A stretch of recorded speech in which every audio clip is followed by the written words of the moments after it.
Facing challenges and overcoming setbacks is part of doing business. Whether you have the expertise to survive them or not could mean the difference between success or failure.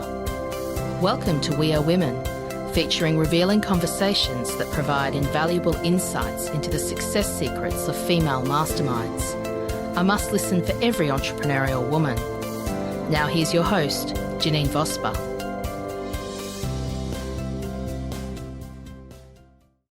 Welcome to this episode of the We Are Women podcast. I have the gorgeous Anna Thellmann with me. Now, Anna is a sexual intimacy expert, and she operates out of China, where her focus lies in guiding women to have long-lasting, fulfilled sexual and intimate relationships without anxiety and shame. Her coaching program, Get Your Orgasm Back, has helped women around the world regain a positive body image and discover their wants and desire. And importantly, it saves some marriages. She's helped over 250 clients shifting their mindset about self-sabotaging and self-empowering by integrating coaching approaches, psychological theories, and NLP in all of her coaching. Additionally to coaching and educating on sexual intimacy, she established herself as an international speaker and the go-to mental health specialist for expats in Shenyang. Welcome, Anna. I mentioned just before we started, we had a little bit of a chat, that I've got a bit of a croaky voice today and an odd cough, so I might put my mute on if I need to cough at all. But I'm so pleased that you are with me. We've been communicating for a little while, and it was such an interesting topic. What did you hear? Well, hello, and thank you for the lovely introduction, first of all. And like I said to you before, I'm happy to fill the time by speaking. Excellent. So why are you in China? I suppose that's an obvious question, but people watching and listening will be thinking, well, it's not a Chinese accent if they're listening and viewing you. Obviously, it's not. So what brought you to China? Well, I came for love. I have a partner, and about 4 years ago, he got a job offer. And at the time, we lived in England, and I made the conscious decision to give everything up and start from scratch here in China. So that actually brings me to the first point, to make that decision, make it your decision to say, this is what I'm going to do, because I wanted to protect myself from having these moments where I would fall into that trap to say, I did it for you. Yeah. I said, no, I've done this. I've did it for me. I wanted to be with you, and this is what I decided to do. That's a really important factor. I had a really good long conversation with somebody this week talking about choices and the choices that we make, and recognizing that they are our choices. So well done with that, because especially when you move to a different country and, there's COVID lockdowns, the whole world is very, very different than what you probably would have experienced if you were back in England. And so to recognize, well, this is what I chose to do. I'm accepting of it. Good job. Yeah, thank you. It's proven well so far. That's great.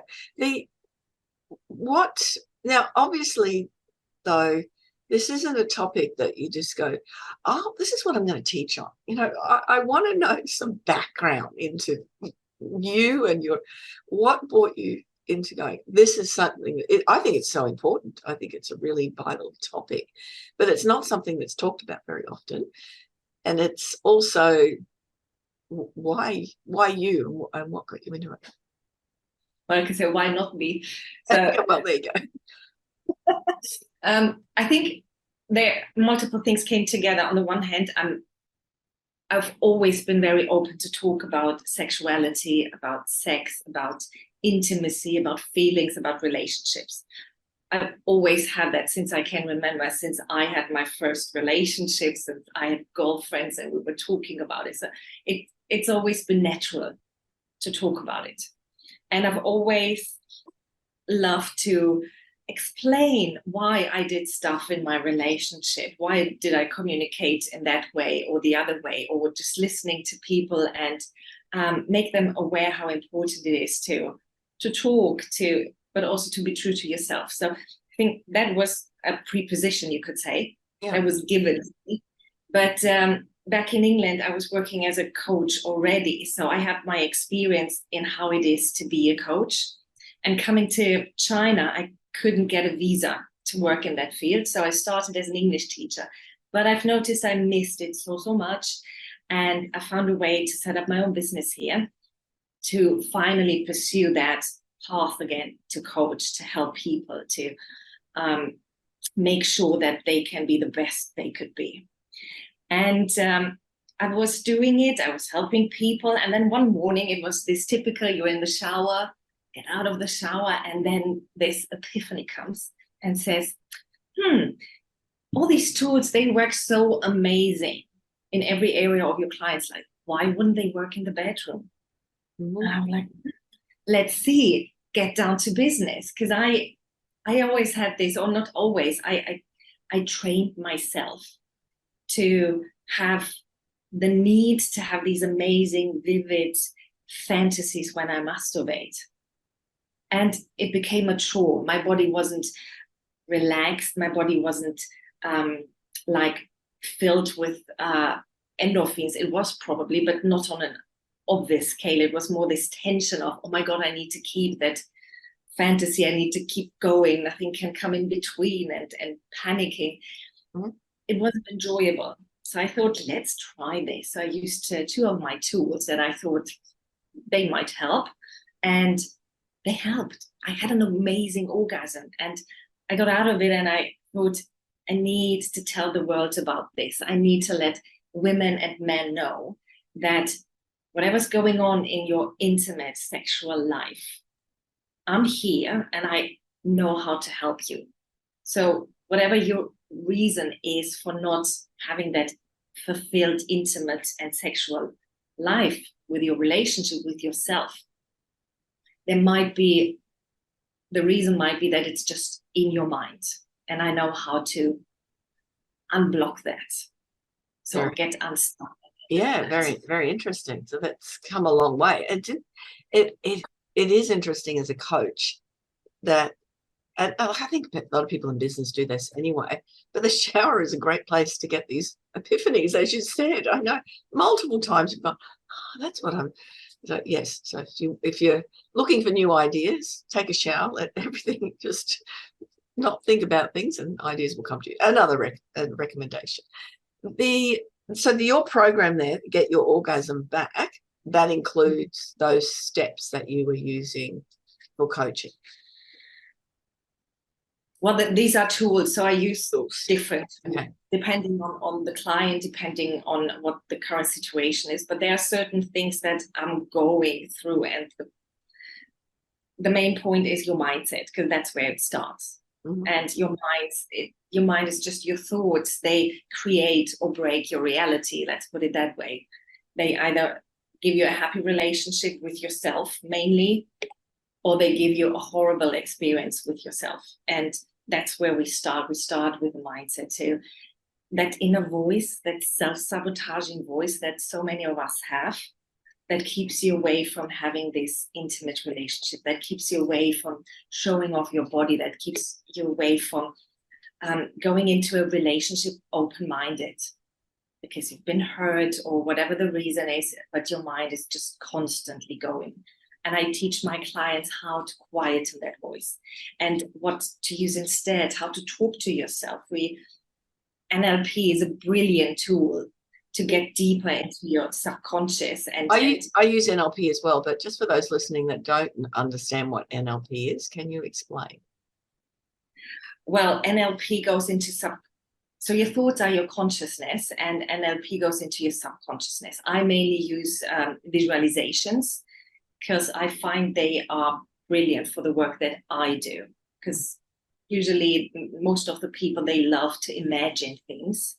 They have this visual preference. So that's what we do. And with that, we can go much deeper than just thinking. we go into the subconsciousness and can move things around. We switch the switch. The switch. It's the switch. We reconnect how your brain worked before, or how you thought, perceived things, and we give it a new place and how to do that. And a lot of that inner critic, I often talk about it for people in the workplace, whether they're going for promotions or they don't believe that they have the skills as a business person that somebody else might have, and who are they to try and promote themselves. But I've never thought about it really as, and it is that self-belief and the body image, but I'd never even associated it with the bedroom activity as well. But most of my clients, at least the female ones, one of the main reasons they don't have sex, they don't have intercourse, they don't have intimacy is because they're ashamed of their body. And that's because they think they might not be attractive. They think their partner might not think they are attractive. So it's that voice that tells you, oh, no, with that body, you can't get undressed. With that body, you need to turn the lights off, whatever it is. So it's that inner critic that gives you all of these, of the input, and you're so used to it. I mean, from your work, you probably know that from your clients, they are so used to believing that, to listen to it, and they identify themselves with that voice and just say, this is me. But it's not. I always tell them, this is not you. This is just part of you. It's one part that can be quiet, and we don't want to get rid of it because it's survival. But we want to quieten it and give space then to the positive self-talk. And asking that voice at the time is this serving me? Now that's another thing as well, isn't it? That what the voice is telling you is, and that's something in the scope that I do is for people to ask, that is that belief serving me? And because really to analyze that. Yeah, because our brains are they are programmed to answer questions.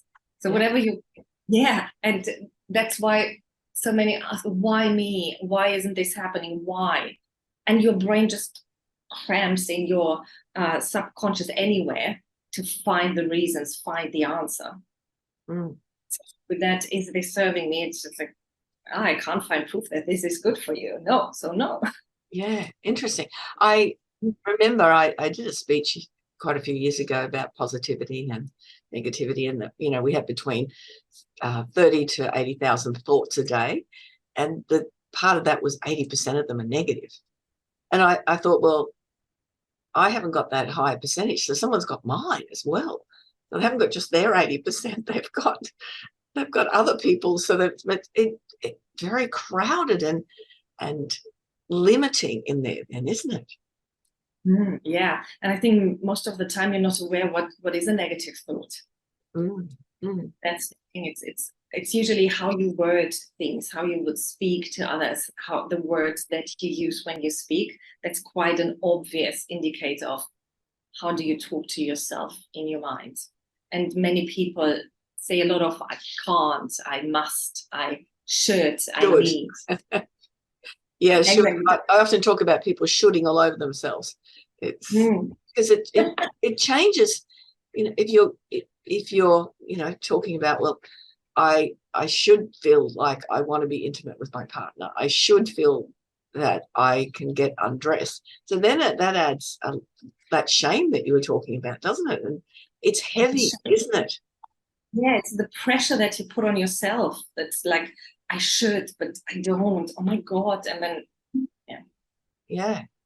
I one of the tools I get my clients to use is give that voice, that subconscious voice, a voice.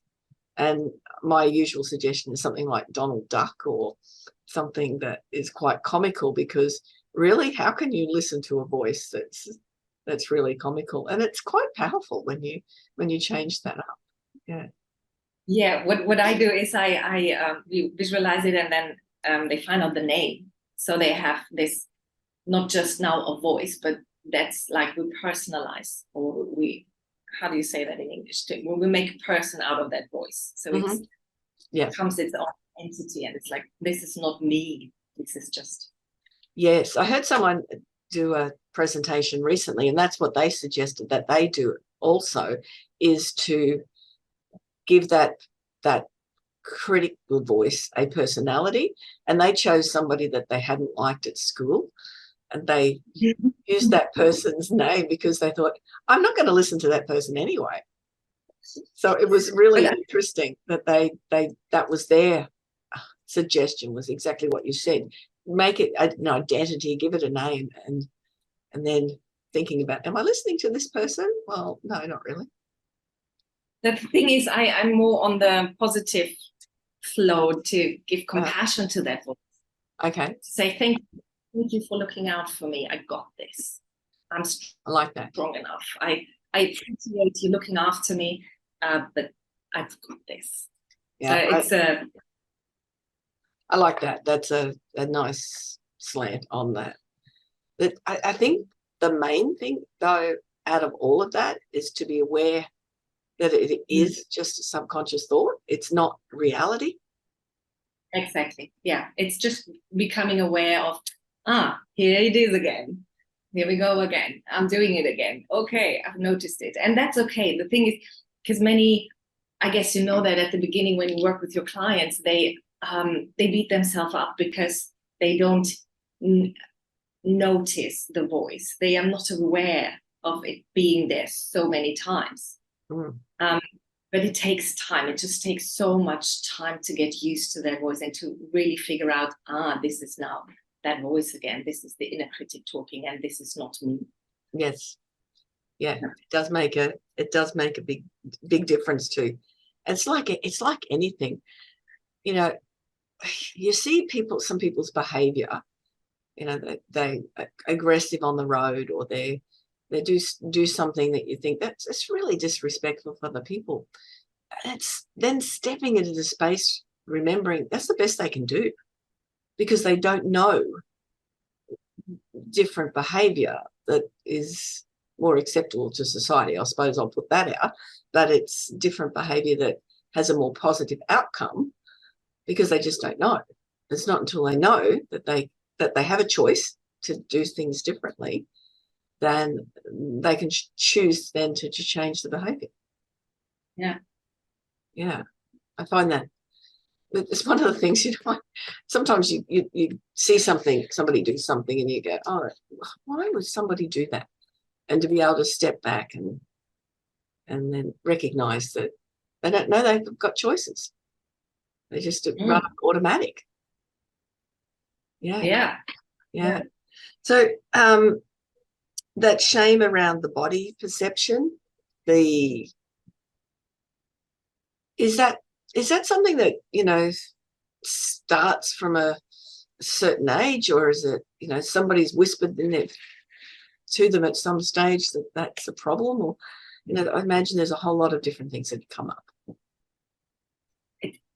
It happens anytime. So whenever, it can be, of course, it can be a trauma from childhood, but it can also happen later when you have your first boyfriend maybe, and you get undressed for the first time in front of a boy and they laugh at you, and here we go. Now the shame is there. So it can happen at any time, but it can also be on top of other events that happened in your life. Because we know that you have the most significant trauma happens in your childhood, and whatever happens after is just a topping on that, and creates more behavior that might not be preferable or helpful to yourself. Yes, so something happens, then it's reinforced, and then it becomes the norm for that person because of that. It can be something without thought, can't it? That somebody says, but it's the body subconscious picks up on it, and it's it can be a look, it can be just a word, it can be anything. It really, anything can be a trigger. Yeah. So if you're working with somebody, how do you work with them so that they shift that mindset, if that particularly the shame about body image? Well, the first part is to learn and meet and be aware of that inner critic. So with that, when you get into the flow of doing that, say 50% is already done, because that quiets, so you can look into the mirror with a quiet mind without judgment about your body.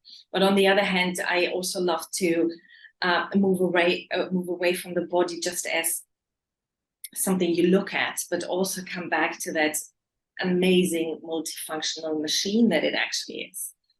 So what your body does on a day-to-day basis, all the time, every time, and also the other things, because there are so many things what your brain does, it focuses on the negative.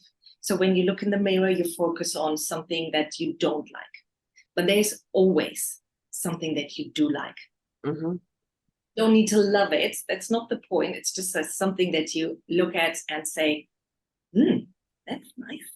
And that can be, I say to my client, that can be anything. That can be the shape of your fingernails. That can be the softness of your skin, the shape of your eyebrows, whatever it is. Let's remember those parts. That's a good point. Yeah, and when you start focusing on the positives, on the things that you actually do like, you find more and more. And we're coming back to the mind again. When you focus on the good things, you see more good things, more things come into your life. But if you focus on the bad parts, that's all what you see. Most definitely. I am a huge advocate of that. Is what do you want to manifest and what do you want to create in your life, and where is your spotlight of focus? And is it focused on those things that you don't want, that you keep bringing in? I know yesterday I won a raffle prize and someone said, you always win those raffle prizes. So I did say that I wanted to win that prize because my wine fridge was empty. So there we go. It's that manifestation of it's people have often talk about manifesting things, but I don't think they actually take it to that next level of what you're talking about, is that manifesting those more positive responses to things about themselves. Well, my belief is and my experience is that it's when you want to manifest something, you have that thought, but then usually that inner critic comes up and gives you all the reasons why it shouldn't or couldn't happen. And then it doesn't happen. And then you just get to reconfirm that, it didn't happen. I knew it wouldn't happen. Yeah, but quieten that voice. Yeah. That's where the true beauty comes in. That's when magic is happening. You quieten that voice. You believe in yourself, because we have to remember that we are born happy. Yeah. You don't see a little baby, a toddler walking around feeling ashamed or embarrassed or unhappy. It doesn't happen often. So you are born happy, and that's your natural state. So whatever happens then in the future, in your growing up, takes away from that natural state. And by getting back to that, by slowly removing those blocks and maybe removing the triggers, healing from the trauma, you come back to that natural state that you were born with. So it's just coming back. It's nothing that you need to learn, or how some say, I want to have that eventually. You had it. It's just remembering. That interesting point with that. And that's exactly correct, because children who have not, I mean, in the first 12 months, depending, in a normal family, they usually don't have any judgment, and they can't, understand things as well. And then after that, they can start understanding words and the meaning of those words. And it doesn't take much. I know I've read a book called Jolt, and it's just that it can be that one instant that's a jolt that the body, the subconscious or unconscious, just goes, oh, okay, so that's how the world is now, and that's the way I'll respond to it. Yeah. It's like we talk, you talk about children learning to walk. They just don't stop after the first time they fall down and go, oh, never doing that again. That wasn't a very good exercise to do. They just keep going until they can walk and climb and do whatever they're meant to do. So a very interesting point. So taking this now to the bedroom, not just the body, it's that I'm assuming a lot of it's about communication. Of course. Everything is about communication. Yeah. But before communicating, you need to be aware of what you actually want, because I bet many of your listeners and many women out there have a long list of things that they don't want. Mm-hmm. Maybe in a partner, maybe in themselves, maybe in the bedroom, whatever it is. This is what I don't want, and they can name for an hour what they don't want, but ask them what you want. It's like silence. And that's the thing. But there are a couple of reasons. The one reason is they never thought about what do they want? What is it actually they want in a detailed way? Because when you say, I want to have more intimacy, what does that actually mean? So you need to go into detail to really figure out what does that mean to you. And then we come back to the mind that we think we might not deserve having that. We might not find that person that we can love that way, whatever it is. But then the doubts come back, and the doubts are overshadowing your want. And that's why it's so easy to give all the reasons, all the things that you don't want, because they are coupled with the doubts you have about yourself. That's a great exercise as to do that, I would imagine, because it's that what and then part of it is what do you love about yourself, as you were saying before. It's going into that positive space. What do you want? I ask that when I'm working with people with business. What is it that you want to create? And I get these blank stares from most people. They what is it that is the perfection of what you're doing and to what you want to create? And a lot of people, we all are. We're not game enough to say it exactly, because who are we to want that? Yeah. So what is it that Anna wanted to create in I want to create thought about this, and I want to create a space for women and men where they can feel safe, where they can be themselves, and where they are listened to without judgment for exactly who they are, the good, the bad, and the ugly. That's my mission. Okay. Yeah. And that space is, because we are individuals, but it's human nature. We need company. That's who we are. So as a individual, I'm thinking of some people I know. They seem to have high demands on what they do want. So they do have certain things but I'm just wondering whether that's part of the I don't want that exercise as well. It's or people will say you're just being picky.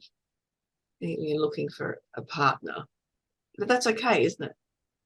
I don't think it's picky. I think it's fear.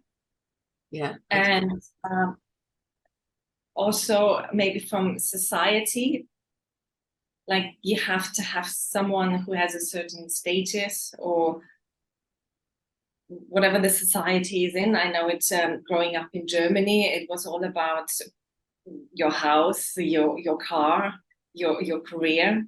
So get someone who has that established on a high level, then you're okay. Then you must be happy because your partner has that. Now you're happy. So yeah. And then judging yourself if you're not. I have that now. Then yeah. Yeah, because it's actually not what you wanted. It's just what you thought you need to have. Yeah, then we come back for I need this, and then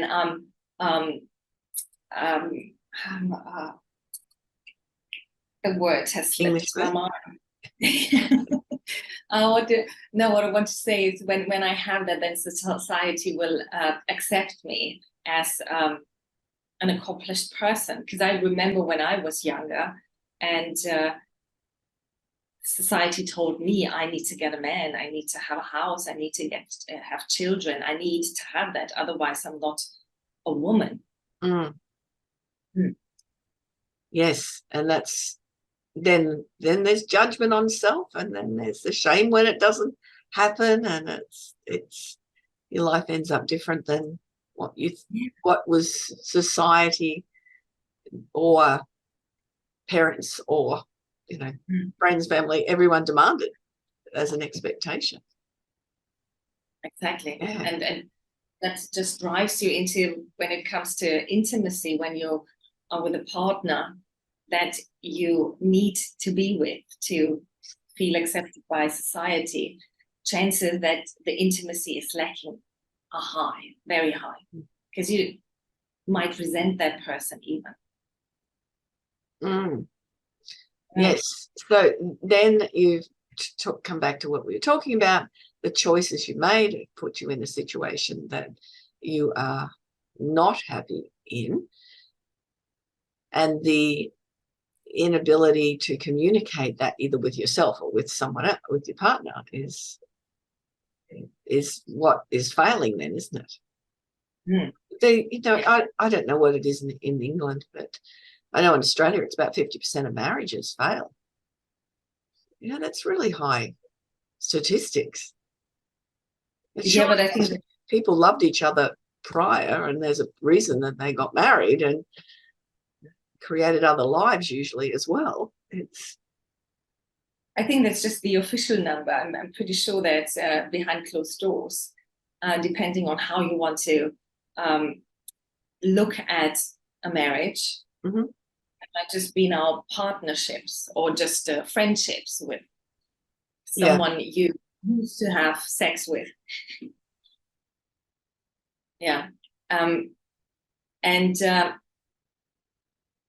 actually don't know the statistics in England or in Germany or in China.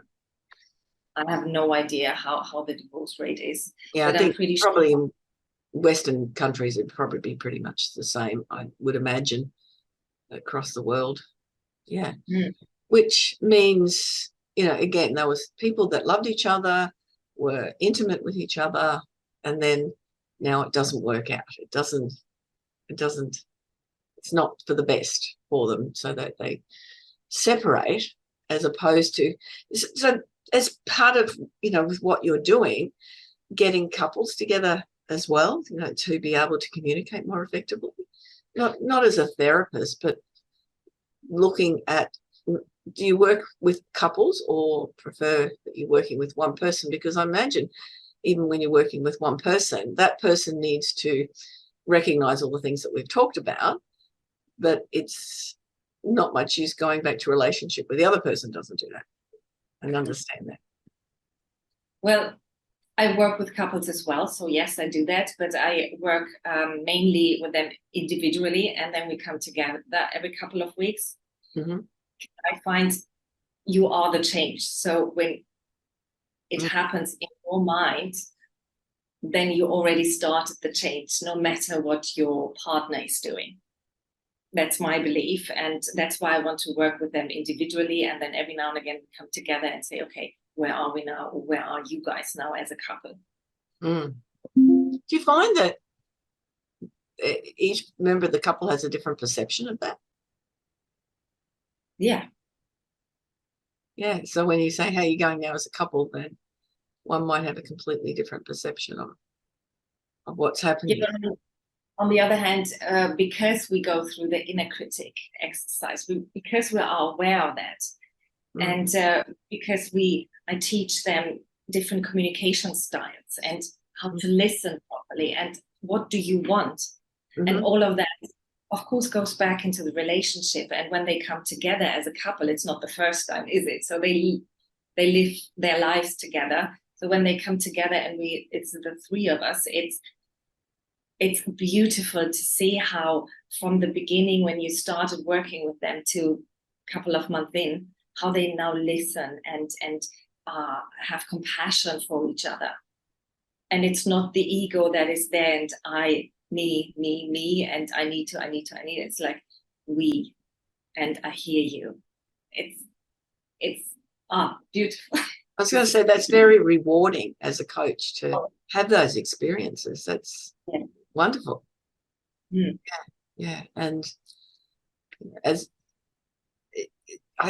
people, as I said, people get together, so maybe they just forget all of that along the way as life comes on, and the things that when people are under stress, the negative thoughts come out and the judgment comes out of themselves. So as we and I mean, that as a coach and a peak practitioner, it's an up and down. It's not a linear growth and steady improvement. It's up and down and up and down. That's life. That's what happens. But that's why I prefer to work with my clients for half a year at least, because that gives the client and myself the chance to implement the tools and be very comfortable with the new mindset, the new habits.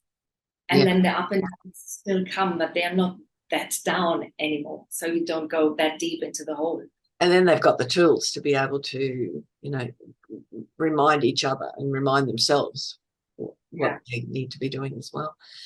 Now, we've got 3 takeaways that I usually ask. It's a lot of things that we've obviously discussed, but so Anna, the 3 takeaways you want people to definitely remember from this conversation. Well, the first one is about mindset. So whatever you're thinking, remember it's not you, it's just part of you, and be compassionate with yourself. I know some of us say, talk to yourself like you would talk to your best friend. Well, my best friend tells me that sometimes an idiot. So I don't take that as like talk to yourself like you would talk to your best friend, but show yourself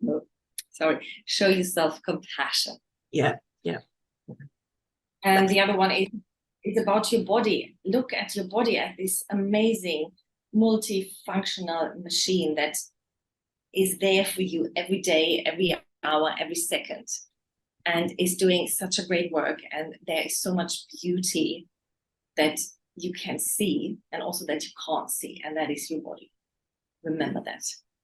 And the third one is find out what you want and life will be easier. Yes, being able to articulate that, and also listen to your partner as well. That would be an important factor, wouldn't it?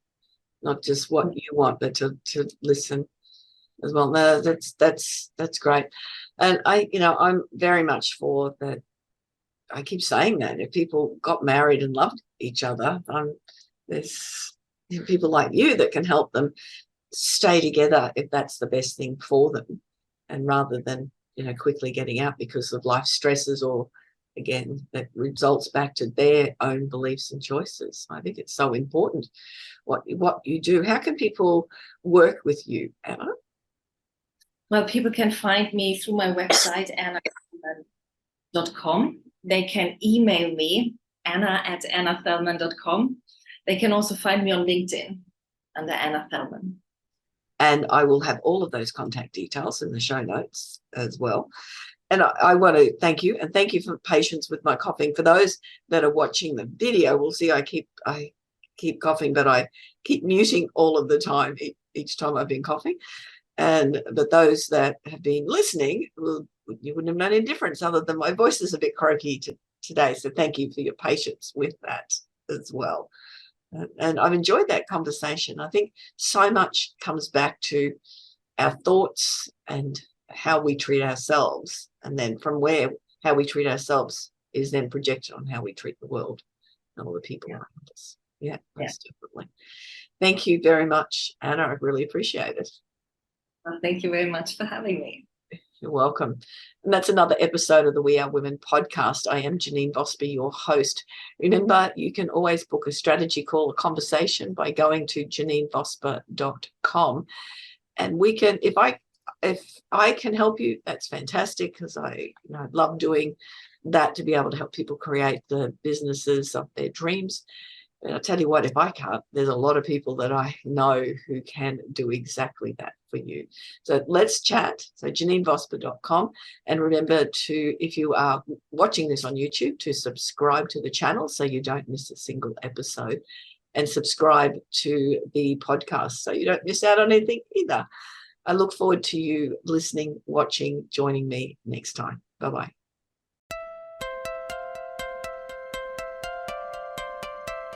So, do you feel stuck in a rut in business? Visit speechperfect.com.au and download Janine's free ebook to avoid the 5 most common stumbling blocks women face in business. It's jam-packed, full of tips to overcome the barriers that could be holding you back from the success that you dream your business will be. We would love you to leave a review of today's episode and share this podcast with other women in need of entrepreneurial inspiration. Subscribe to the next episode now and join the We Are Women community.